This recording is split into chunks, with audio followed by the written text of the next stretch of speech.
your build number 10 times, and that will enable developer options. Then in developer options, you must tick a button that says USB debugging, right there. Then we've got to plug it in, and as soon as you plug it in, your laptop, your PC, will start to detect your system. And it's probably going to install some drivers, some Sony drivers. If it doesn't, you must make sure it does that. Download some Sony drivers from the Sony website.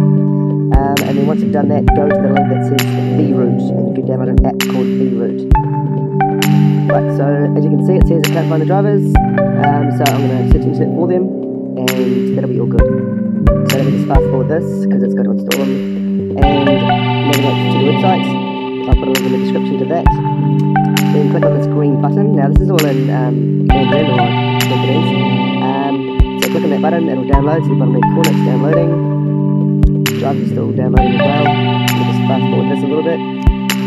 Okay, so it's downloaded, I've installed it, and vroot will open, so I've set it to, and now it's going to detect what device I'm running, my Xperia Z Ultra. You can see the little green circle spinning around, and the progress bar will gradually increase. It might take a few minutes because it's got a quick internet connection, and my internet connection is pretty slow.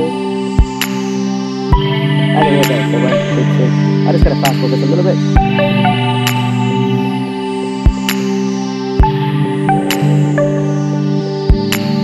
Okay, so you can see on the left hand side it says C6832, which is my device. Now if you look at the bottom right, you can see the button called root. Let's click that. And it may take up to a minute, and may take even more. There you go, it's done. And my device is rebooting. Let me just plot this up beside the screen. You can see my Sony logo. There you go, so it's rebooted itself. Don't worry, it will do it itself. If it doesn't, unplug it, plug it back into your laptop, wait for it to detect itself, and click root. Just try it a few times, and it will definitely work. Okay, so now my device is booted up. Let me just unlock it and show you my app drawer. And you can see there is the Chinese version. Let's see what he wants to apply root access. Yes, so the little shield, that's the Chinese version of root, or super user.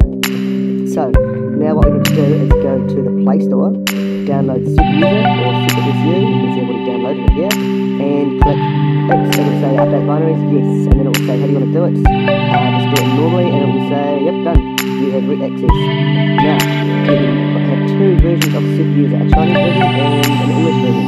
What we need to do now is uninstall the Chinese version, so we click it back into our device, we can just plug it back in now, and then so detecting my device, something like that. Now, next to that green button we clicked that was called root, another white button will appear, there you go, a white button that says unroot. So we need to unroot it, which will delete the Chinese super user. And my device will restart. Let's click unroot, yep, it's worked. Device is restarting, and that will take off the Chinese super user. Okay, so the green button, just to cover that again, the green button is root, and the white button is unroot. So once my device is rebooted, there will be no Chinese version on there, so what we need to do is just make sure that the binaries have been updated, so let's do it again. So now, if I click on the app drawer, you'll see that the Chinese version has gone, hopefully it's worked, yep, and I've only got Super SU on there, so that's all I've got. So I'll just click that, and make sure the binaries are loaded, and you need to go into a setting in that. Okay, now, so click on Super User, and then inside here, click on Settings, and inside Settings you'll see Install to System. If you do that, your system will then reboot. If it doesn't, just reboot it itself, and that will be it. You now have permanent root access on your device. And now, let me just show you if this has worked. Go to the Play Store, click on an app you know requires root, so for example, Titanium Backup. And there we go, it's downloaded. We'll click on it, open it up, and it will immediately say it requires root access, or it's allowed, and that's it, you're done. So that's how to root your Xperia Z SU. Reasonably easy to do, but it does require quite a few things, it's quite fiddly. Anyway, so I hope it's helped you. This has been Vintage. Stay tuned for more videos of